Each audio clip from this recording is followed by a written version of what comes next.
ಕರಿತೀವಿ. ಈ ಕೊರೋನಾ ಕಾಯಿಲೆ ಇವತ್ತಿಂದಲ್ಲ, ಇದು ಮೊದಲಿಂದ ಇರೋದೇ. ಗಂಟ್ಲು ಬೇನೆ ಅಂತ ಕರಿತಾ ಇದ್ರು ಹಿಂದೆ. ಗಂಟ್ಲು ಹಿಡ್ಕೊಳ್ತದೆ, ಉಸಿರಾಡೋಕ್ಕಾಗಲ್ಲ, ಮನುಷ್ಯ ಸತ್ತು ಹೋಗ್ತಾನೆ. ಯಾತ್ರಿಂದ ಇವತ್ತು ಮನೆಯಲ್ಲಿ ನೋಡ್ರಿ, ನೀವು ಅಡುಗೆ ಮಾಡ್ತೀರಿ, ಅಡುಗೆ ಮನೆ ಸ್ವಚ್ಛ ಇರ್ತದೆ. ಸ್ನಾನ ಮಾಡ್ತೀರಿ, ಸ್ನಾನದ ಮನೆ ಸ್ವಚ್ಛವಾಗಿರ್ತದೆ. ಊಟ ಮಾಡ್ತೀರಿ, ಊಟದ ಮನೆ ಸ್ವಚ್ಛವಾಗಿರ್ತದೆ. ಅಡುಗೆ ಮಾಡ್ತಾರೆ, ಪಾತ್ರೆ ತೊಳಿತಾರೆ, ತಿಕ್ತಾರೆ, ಸ್ವಚ್ಛವಾಗಿರ್ತಾರೆ.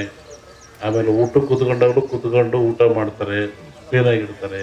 ಅಂದರೆ ಸ್ವಚ್ಛತೆಗೆ ಬಹಳ ಮಹತ್ವ ಬಂತು. ಹೊರಗಿಂದ ಬಂದ್ರಿ, ಕೈ ಕಾಲು ತೊಳೆದೇ ಒಳಗೆ ಹೋಗಲ್ಲ, ಚಪ್ಪಲಿಯನ್ನು ಹೊರಗೆ ಬಿಟ್ರಿ, ಒಂದು ಕಾಫಿ ಕುಡಿದ್ರಿ, ನೀರು ಕುಡಿದ್ರಿ, ಕಪ್ಪಿಟ್ಟು ಕೈ ತಗೊಳ್ತಾ ಇದ್ರಿ. ಇದನ್ನು ಮಡಿವಂತಿಕೆ ಅಂತ ಕರೆದ್ರು. ಮಡಿವಂತಿಕೆ ಅನ್ನತಕ್ಕಂಥದ್ದು ಆರೋಗ್ಯದ ಒಂದು ಸಂಕೇತ. ಆಚಾರ ಅಂದ್ರೆ ಆರೋಗ್ಯ ಅಂತ.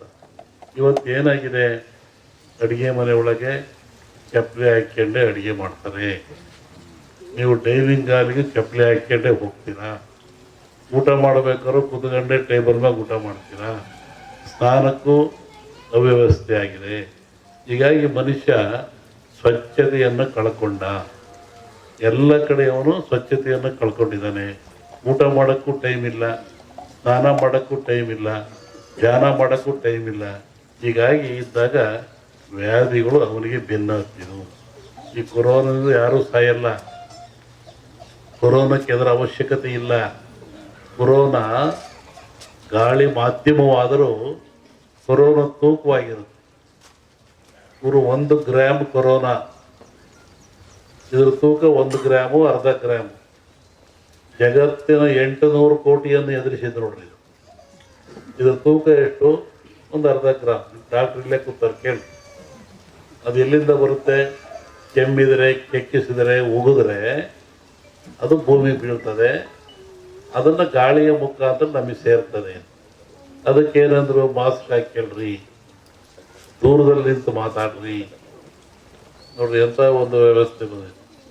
ಆ ಒಂದು ಸಣ್ಣ ಕೊರೋನಾ ನಮ್ಮಲ್ಲೇ ಇದೆ, ನಮ್ಮ ಶರೀರದಲ್ಲೇ ಇದೆ. ಅದು ಜಗತ್ತಿನ ಜನವನ್ನು ಎದುರಿಸ್ತಾ ಇದೆ. ಅಂದರೆ ಕಾಯಿಲೆ ದೊಡ್ಡದಾಯ್ತಲ್ಲ, ಮನುಷ್ಯನಿಗೆ ಕಾಯಿಲೆ ದೊಡ್ಡದಾಯಿತು. ಮನುಷ್ಯ ಭ್ರಾಂತಿಗೊಳಗಾಗಿ, ಭೀತಿಗೊಳಗಾಗಿ ಸಾವನ್ನು ಕಾಣ್ತಾ ಬಂದ. ಇದಕ್ಕೆ ಇವತ್ತು ಮದ್ದು ಸಿಕ್ಕಿಲ್ಲ. ವ್ಯಾಕ್ಸಿನೇಷನ್ ಅಂತ ಕೊಡ್ತಾರೆ, ಮತ್ತು ಅದು ಇದನ್ನು ಹೇಳ್ತಾ ಇದ್ದಾರೆ, ಇದಕ್ಕೆ ಮದ್ದು ಸಿಕ್ಕಿಲ್ಲ. ಮದ್ದು ಸಿಕ್ಕ ಅವಶ್ಯಕತೆಯೂ ಇಲ್ಲ. ಸ್ವಚ್ಛತೆಯನ್ನು ಕಾಪಾಡಿಕೊಳ್ಳಿ. ಮನೆಯಲ್ಲಿ ಸ್ವಚ್ಛತೆ, ಮನೆ ಕ್ಲೀನಾಗಿರಬೇಕು. ನೋಡ್ರಿ, ಹಬ್ಬ ಬಂದರೆ ಸುಣ್ಣ ಹೊಡಿತಾ ಇದ್ರು, ವಾರ ನೆಲ ಸಾರಿಸ್ತಾ ಇದ್ರು, ಮನೆ ಸಾರಿಸ್ತಾ ಇದ್ರು. ಇವತ್ತು ಏನಿಲ್ಲ, ಹಂಗೆ ಕ್ಲೀನ್ ಮಾಡಿಬಿಡ್ತಾರೆ, ಫ್ಯಾನ್ ಹಾಕಿ ಗಾಳಿ ಉರಿಸಿಬಿಡ್ತಾರೆ.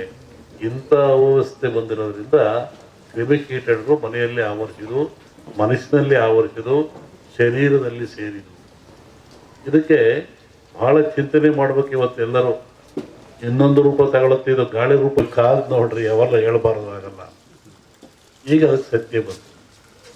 ಈ ರೋಗಗಳು ಇವತ್ತು ಕೊರೋನಾ ಅಂತ ಕರಿತೀವಿ. ಈ ಕೊರೋನಾ ಕಾಯಿಲೆ ಇವತ್ತಿಂದಲ್ಲ, ಇದು ಮೊದಲಿಂದ ಇರೋದೇ. ಗಂಟ್ಲು ಬೇನೆ ಅಂತ ಕರಿತಾ ಇದ್ರು ಹಿಂದೆ. ಗಂಟ್ಲು ಹಿಡ್ಕೊಳ್ತದೆ, ಉಸಿರಾಡೋಕ್ಕಾಗಲ್ಲ, ಮನುಷ್ಯ ಸತ್ತು ಹೋಗ್ತಾನೆ. ಯಾತ್ರಿಂದ ಇವತ್ತು ಮನೆಯಲ್ಲಿ ನೋಡ್ರಿ, ನೀವು ಅಡುಗೆ ಮಾಡ್ತೀರಿ, ಅಡುಗೆ ಮನೆ ಸ್ವಚ್ಛ ಇರ್ತದೆ. ಸ್ನಾನ ಮಾಡ್ತೀರಿ, ಸ್ನಾನದ ಮನೆ ಸ್ವಚ್ಛವಾಗಿರ್ತದೆ. ಊಟ ಮಾಡ್ತೀರಿ, ಊಟದ ಮನೆ ಸ್ವಚ್ಛವಾಗಿರ್ತದೆ. ಅಡುಗೆ ಮಾಡ್ತಾರೆ, ಪಾತ್ರೆ ತೊಳಿತಾರೆ, ತಿಕ್ತಾರೆ, ಸ್ವಚ್ಛವಾಗಿರ್ತಾರೆ. ಆಮೇಲೆ ಊಟ ಕೂತ್ಕೊಂಡು ಊಟ ಮಾಡ್ತಾರೆ, ಕ್ಲೀನಾಗಿರ್ತಾರೆ. ಅಂದರೆ ಸ್ವಚ್ಛತೆಗೆ ಬಹಳ ಮಹತ್ವ ಬಂತು. ಹೊರಗಿಂದ ಬಂದ್ರಿ,